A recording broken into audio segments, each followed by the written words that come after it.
Greetings and salutations, friends. Before we move on to today's topic, I would like to draw your attention to Games Workshop's updated guidelines. I did a video on this yesterday, where they explicitly ban any and all fan animations unless they are produced explicitly under license from Games Workshop.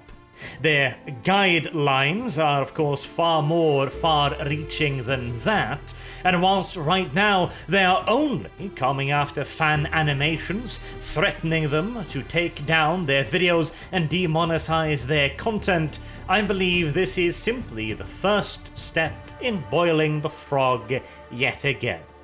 And it would not surprise me in the slightest if they were eventually to come for the rest of the fandom as well. At the very least, those who don't simply toe the corporative line. And so I would urge everyone who cares about fan content to reach out to Games Workshop wherever you can, via their Twitter, via their customer support, or if you are an investor, via the email you are provided. This is not only a massive detriment to the fans, to content creators, but also to Games Workshop after all, as they are now getting rid of probably the leading source of advertisement for their setting. Not even Disney is silly enough to do that. The guidelines also seem to indicate that you're not really allowed to use any Games Workshop stuff whatsoever, no matter the reason, unless it is all demonetized. To be painfully precise on this, fair use is not dependent upon monetization or the lack thereof. But to make a little bit of a point, today's background will simply be blank. Because this is the kind of content Games Workshop want. Or, well, even that really is a little bit too generous. But the lore must go on. Not for Games Workshop, but for the awesome universe they are doing their level best to destroy. And so, let us move on to today's topic, the Deathskulls.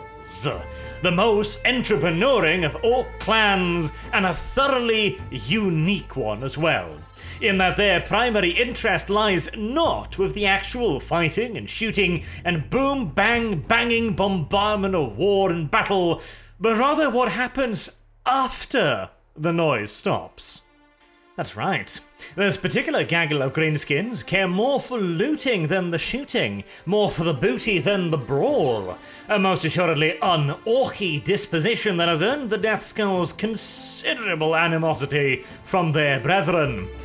Their tattered reputation is not helped overmuch either by the Deathskulls' second great passion in life, long-term unauthorized borrowing, often referred to by the intolerant as stealing.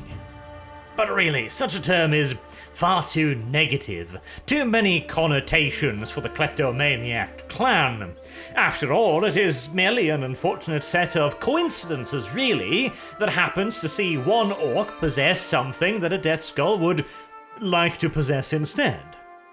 You can clearly see the dilemma here, and fortunately the Deathskulls are not so hidebound by traditional moral implications as to be hindered in the acquiring of aforementioned item. In fact, the Deathskulls display incredible ingenuity when it comes to the art of larceny.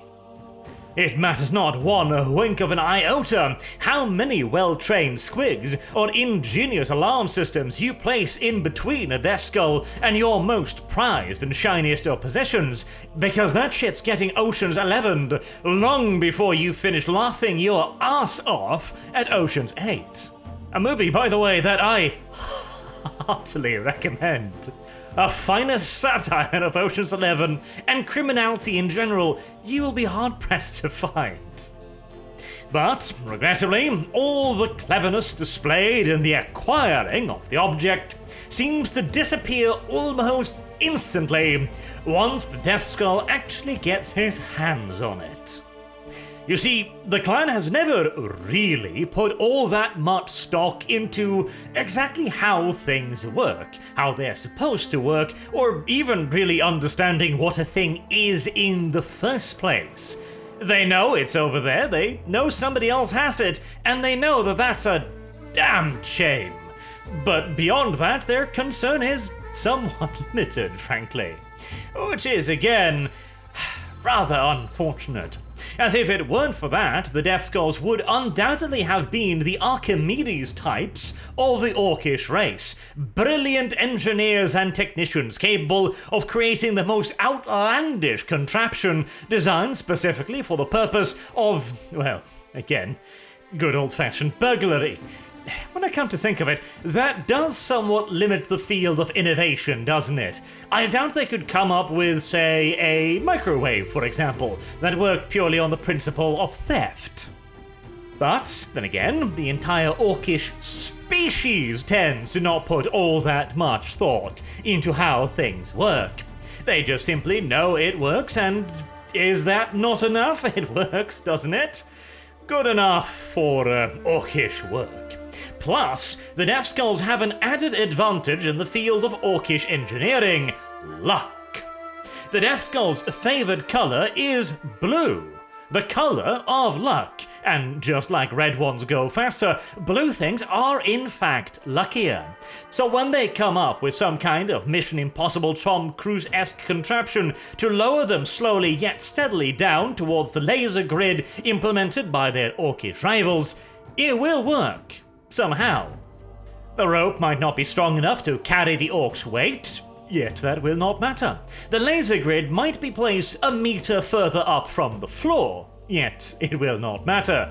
Either the rope will have accidentally been switched out for sturdy steel wiring, or the laser grid will have been accidentally turned off, or any other of a million different contrivances. And if none of that happens, and the orc gets incinerated by the wall-mounted flamethrowers, he just didn't believe hard enough, I guess. It works for most of the other orcs, right? Kind of.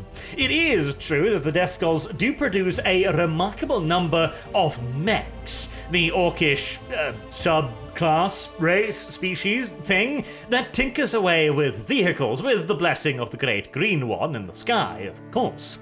Now, whether or not this is necessarily due to their inherent wisdom when it comes to the fendangling of mechanical items, or simply because they're really, really lucky and happen to connect things up just the right way every time, we don't know. But considering they're orcs, I'd probably wager the latter. Bearing in mind as well that good old-fashioned natural selection also ensures that the orcs that actually become big mechs, rather than a mishmash of blood, bones, and gruel smeared evenly across the bottom tracks of a tank, have somewhat of a natural affinity towards the field.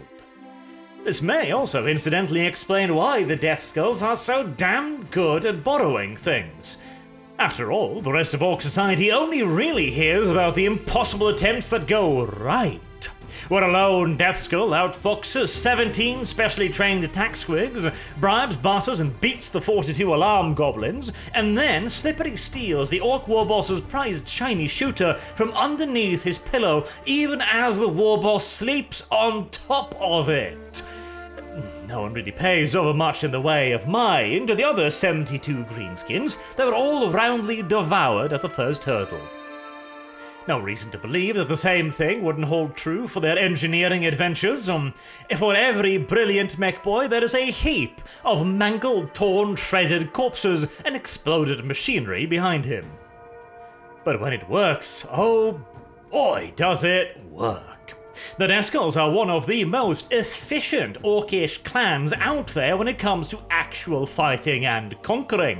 One might think that the more brutish clans would be a more dangerous military force, but the thing is, if all your enemy really wants to do is shout loudly at you and run towards your gun lines while screaming obscenities, that is a threat, surely. but a threat that it is not entirely impossible to counter. A high enough number of heavy machine guns, high explosive fragmentation rounds, and general bolt shells tend to make pretty damn serious inroads in stopping their momentum.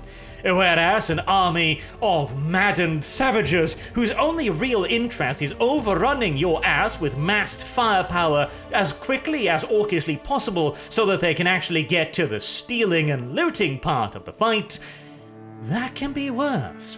After all, your best chance of beating a superior skilled foe, one more heavily armed, armored, or possessed of better firepower, is to bum rush the bastard and catch him off guard.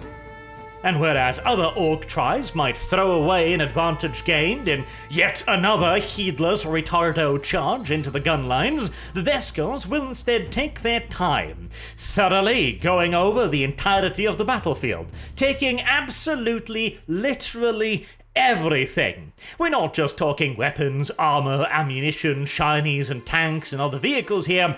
We are talking about taking apart their shoes for the leather.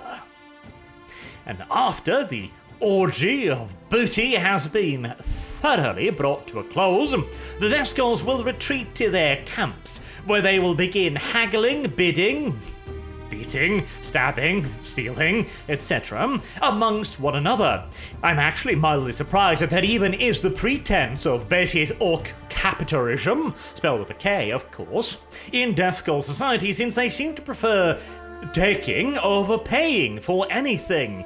But I guess, realistically speaking, if you can acquire something with teeth, and you can acquire those teeth by punching another orc in the mouth and picking up what falls out, technically, that is more of an economy via sticky fingers rather than a more, traditional economic system. Actually, another point of view might very well be that the entire pretense of commerce might simply be a trap. An imaginative ruse, if you will, designed to lure other orcs from other clans into wrestling range.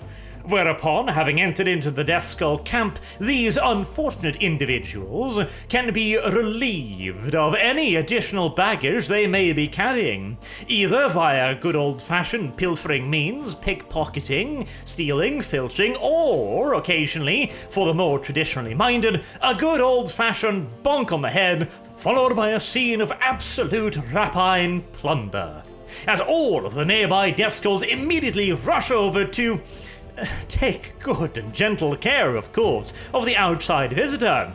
Maybe he can't breathe, so take off his shirt. Maybe he might vomit and drown in his own offal, put him in a stable side-lying position, and check his pockets for foreign objects, and so on and so on. Knowing this, an inquisitive-minded individual might be wondering why other orcs even get close to the Deathskulls in the first place. But the thing is, orc society is one not necessarily based on the idea of an open, thriving marketplace or businesses in general. More often than not, the business side of things is things like mad docs, who more often than not have to go out and actively abduct patients/customers and then take their payments directly out of their flesh rather than a pocketbook or some such equivalent. Or the Mets, who, again, more often than not, simply take what they want and then rely on the protection of a warlord to ensure that they get to keep it, or at the very least point to whoever can actually have it. Though they do have an actual system of currency, e.g. teeth, which is an interesting system since, of course, orc teeth never stop growing, meaning that each and every orc is technically a multi-billionaire, presuming he lives long enough and doesn't get robbed, that is. But anywho, the point is, the Deathskulls fandangling fancy pants markets are a bit of a rarity in orc society, and you can find quite literally anything there. Everything from aforementioned literal shoe leather to high caliber cannons, to tanks, to walkers, to vehicles, to nuclear devices, to starships potentially, depending on the size of the gang. And this is a very tempting proposition, particularly for up-and-coming warlords looking for a little bit more oomph and boom bang for their army. And, well, warlords are probably the best clientele because anyone that has any previous experience with how the Deathskulls do business will bring along a lot of friends, so as to ensure that they won't randomly misplace their valuables, as it turns out, into the palms of nearby Deathskulls. A wise decision, no doubt. Additionally, if you're surrounded by 12 mates, that's 12 other skulls that needs bonking before they'll get to yours. Ideally speaking, a sufficient display of brutish violence might actually get you halfway close to a fair trade. And, of course, there is also the alternative. The Deathskulls are very fond of stealing things, and you are on their home turf, so you best be subtle about it, but surely they would respect a fellow tradesman, right? So long as they don't catch you anyways. Make no mistake, the Deathskulls' fascination with stealing is a very personal fascination, and they are not at all intrigued by the idea of randomly misplacing their own items in their rivals' stockpiles, and so will go to great lengths to hide their spoils. Many, for example, wandering off into the waste to dig down caches and stockpiles of supplies, weapons, and trading materials, undoubtedly due to being greenskins forgetting about it, and then having half of the weapons dug down in the middle of nowhere with no idea how to recollect or recover them. They are greenskins after all, but one greenskin's misfortune could be another's payday. With tons of hidden weapons caches scattered all over the place, it's a good way for an entrepreneuring, fresh-faced Deathskull to really make a name for himself in the business. Complications can of course ensue if the previous orc somehow marked the items and it comes back to him that somebody else is trading in them, but such is the risk of doing business. And any self-respecting greenskin will of course have hired on a bunch of lesser greenskin to ensure that his private property remains private property. And never underestimate the lengths to which a Deathskull will go to both ensure this and to acquire yet further and grander things.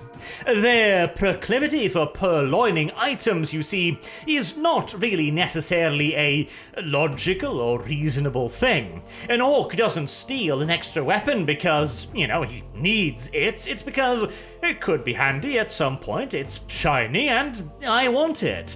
The fact that they often lose interest is simply a side effect of this. It is the acquiring of the item, more so than anything else, that is the really interesting part. But, of course, the acquiring of ever further items can only go so far, until eventually Deathskull has risen so far in the ranks that he needs to find something truly special, something absolutely unique for him to get his grubby little hands on. A lovely example of this would be the Deathskull's Big Mech Fragrak the Planet Smasher. The name says it all, one presumably acquired after he got his finest achievement ever. You see, he declared that whilst all of the other boys were quibbling over las rifles and bolters and cannons and Lehman Russers and chimeras, he would take an entire planet. And so he did. He mounted billions of tons of tractor beams, of rocket boosters, and of ramming ship onto the third moon of the Tau Brax planet.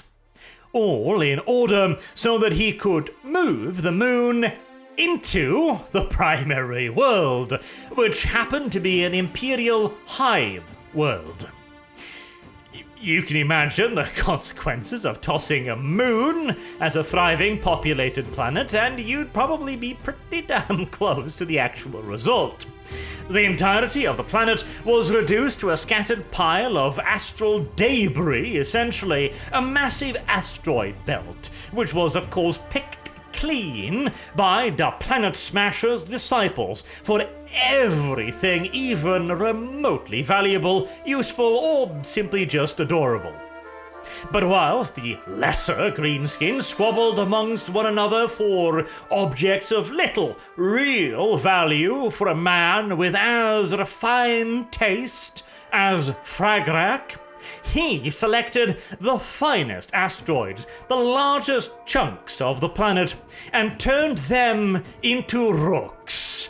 A whole fleet of rooks, with slapped-on warp engines to boost, and now he is reaving across the stars, acquiring yet more booty with one of the most powerful fleet elements in the entirety of the Imperium. Ambition can take you so far, so long as you have the ability to dream big and really reach for the stars, and then smash them apart and turn them into ginormous floating weapons platforms. Orcs. Such a dedicated little bunch of rascals. And there you have it, the Orc Deathskulls clan. A rather un-orcish, yet also thoroughly entertaining little group of green-skinned thieves. With a remarkable battlefield potency as well, because it turns out if the orcs actually fight to win, rather than merely just to fight, they get a hell of a lot more dangerous. Until next time, I have been Arch. Thank you all very much for, I was about to say watching, listening, and I hope to see you all again soon. Have a good day.